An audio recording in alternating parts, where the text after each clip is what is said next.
Ang hinihingi ko lang sa'yo, ibigyan mo ako ng konting atensyon.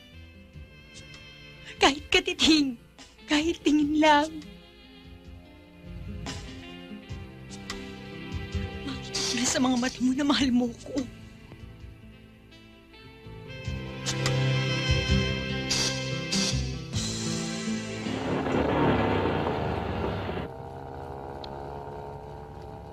Hindi ka pa rin kumukupas.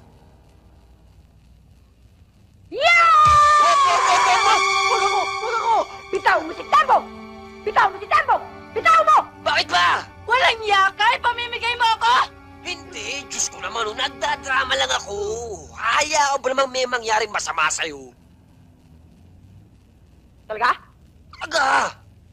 Hindi naman kita pwedeng pabayaan eh. Diyos ko naman. Alisin mo na yan. Yan! Yan! Talaga, ha? Talaga! Babayaan? Hindi kita pababayaan. Diyos ko, kailangan pa ng mga bata eh. Tara.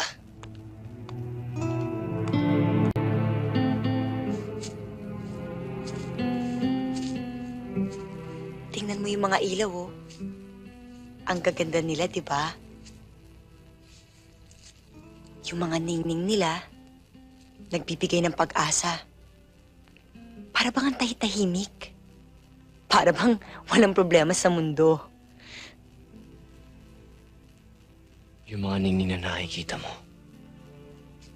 hindi pwedeng tumbasan yung mga ningning na nakikita ko sa mga mata mo. Diyan sa mga mata mo, nakikita ko ang pagmamahal. Nakikita ko ang langit.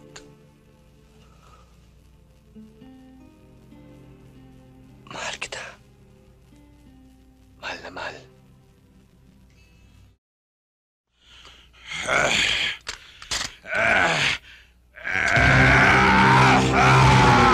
Yan ba ang makakalaban? Eh! Pag yung makulaw na yan ang nakasugupa ni Elsie, hindi kaya makapaglibing na naman tayo.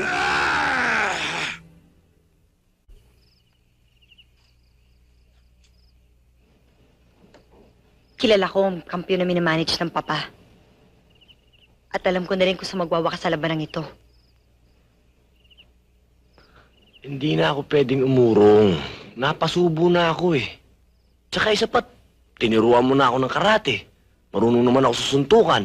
Tsaka hindi mananalo sa akin yung kayang-kaya ko yun. Sid.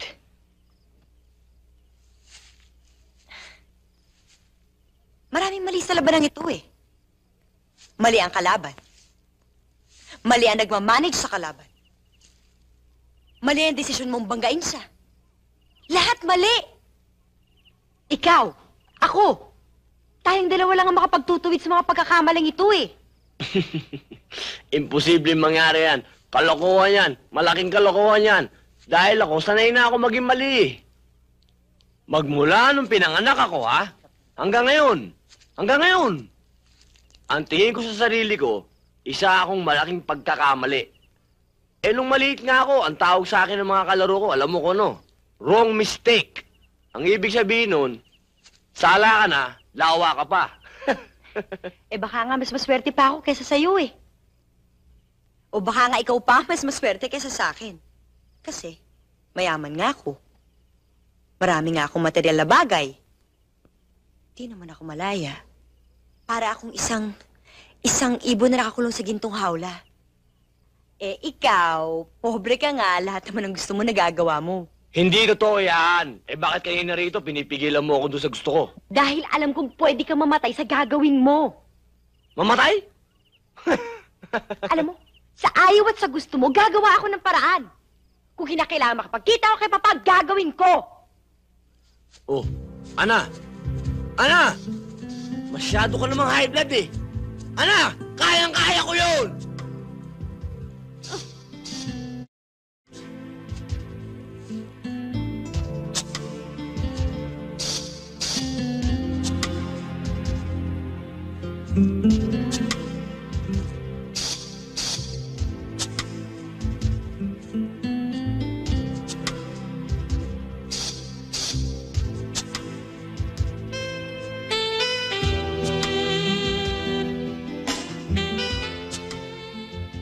Ang hinihingi ko lang sa'yo, ibigyan mo ako ng konting atensyon.